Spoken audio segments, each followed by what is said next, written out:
Alright, in this video, I'm going to talk about the war that's going on in Ukraine a little bit because in the different things I posted and tried to cover, it's very muddled, it's very confusing, and I'll explain that here.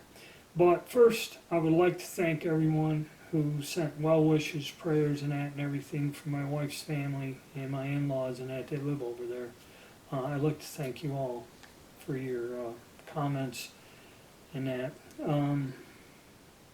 Now, as for what's going on, between monitoring all the different news, monitoring the Russian news, and speaking with people who are there on the phone and on Skype, I've talked to just about my wife's whole family in the past few days on Skype, seen them. Some of them I ain't seen in 20 years, but I spoke with everybody. What is really going on there is hard to say. Okay, some people on YouTube aren't touching this with a 10-foot pole. They don't know much. There's been some other comments, and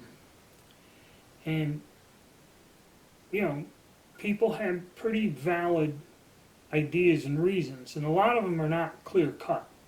Having to do with NATO, having to do with the deep state, having to do with this, that, and everything. And they even started getting to where they were going to ban any mention.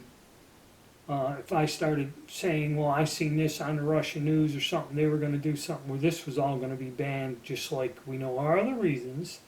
Okay.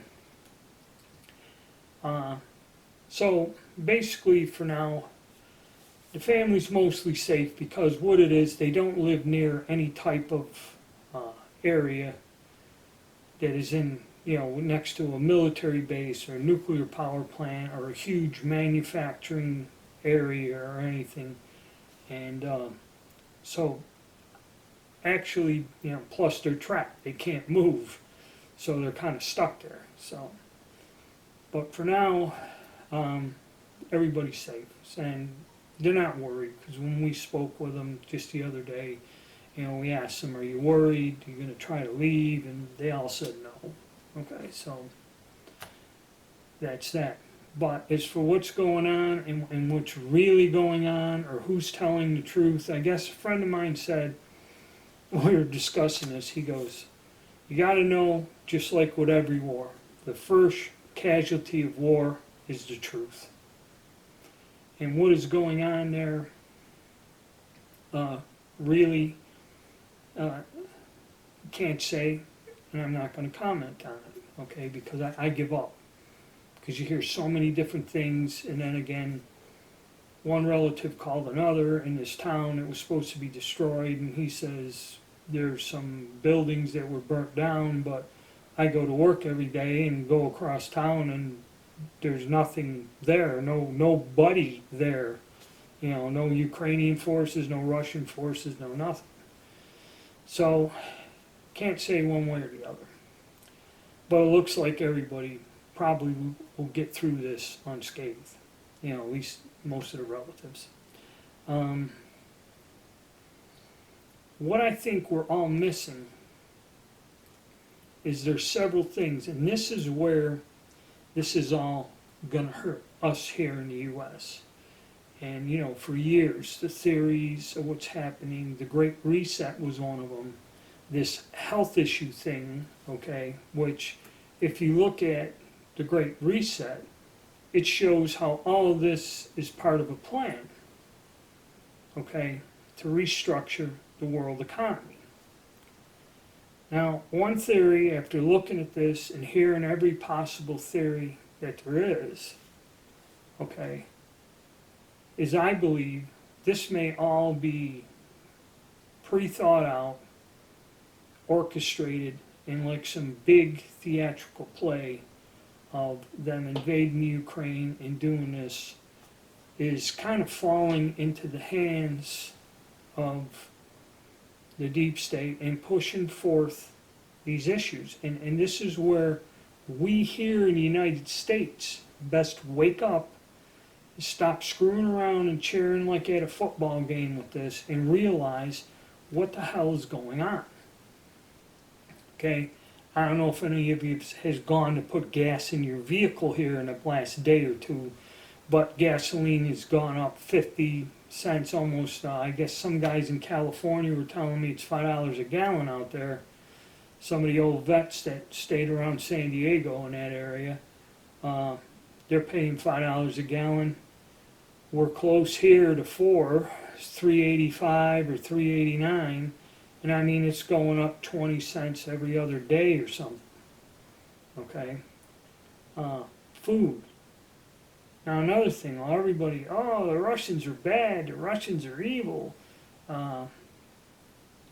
This whole thing, the sanctions, the money, I just heard now that everyone's credit cards are shut off and their banks are closed out in Russia as part of the embargo.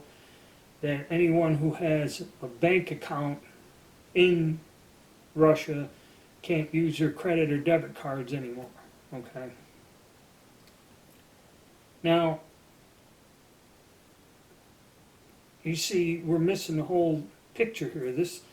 We're talking, this might be what they need to trigger, and they're all working together, okay, all the different governments, is going to cause an economic collapse, okay? And we're complaining about prices now, but now they're saying with these sanctions against Russia, 30% of the barley is brought in. So that means beer prices are going to go up, okay? All of these countries over the past couple decades were all so intertwined and interdependent upon each other that any type of war on a large scale would be devastating to the whole global economy. Okay, not just the countries involved. And you know, they're saying, well, we're going to financially destroy Russia. Well, everyone's forgetting what we import from them. Gas, oil, food, stuff, you know. And we're already having supply chain problems, and I was sitting there and some guy was buying ammo, and he goes, I can't get any ammo anymore, but it might be sitting on a ship off the coast of California or something, We're already in ruin here in this country. And then, State of the Union address. I didn't watch it, but I seen several people on Fox News, and I seen some clips that the Russians put in there. State of the Union address, if you've seen it, you should be worried. Because if President Biden talked about anything and everything but the United States in the State of the Union. Okay, and the fact they allow that man to go on TV and drift off like he does is frightening. Okay, and all it was is war in Ukraine, Russians are evil, gonna destroy them. Yeah, but in the meantime, this country's falling apart rapidly, and the way it is with this, after all these sanctions, embargoes, and interrupting all international banking, trade, and the movement of goods, you're going to see everything. Inflation is going to be bad. It's going to go berserk here. Okay? And they already said, the politicians said, well, he invaded Ukraine, so now the U.S. people are going to suffer. They're already telling you. Okay? I don't know if the Great Reset is coming. I don't know if our economy is going to collapse along with the economy, the whole global economy, the whole money system, banking system, I think is on the verge of failure, or they're going to pull a fast one and screw us all over. Okay? But just when you thought about it, and again, here in the U.S., we had the truckers' convoy. Okay? It's supposed to be somewhere this weekend, but miraculously all the things that they were protesting just disappeared. Okay, the reason they were going to have the Freedom Convoy just overnight is gone, from a national crisis to nothing. overnight. The miracle, okay? And still, nobody's talking about what the hell went on in Canada, all right? What happened to the Canadian people and the people involved in there and the things done there are not a good sign of how the world is, okay? If it can happen up there, they can do the same thing here, okay? Remember that. And this is a trend I'm seeing with governments. And using a medical reason, okay, is actually ingenious. Because it's not political, this, that, and everything else. You know, they use this pretext where you can't argue back. You can't say, well, vote the medical reason out of office. The medical reason is conspiracy or whatever. You can't say that because the way it's portrayed and the way it's put out there, and you can't go against it, speak out against it, or say anything bad about it, or they will shut you off and stop you. The one thing my wife's worried is that, you know, if I say anything political about what's going on in Europe, that they might come and freeze all my bank accounts.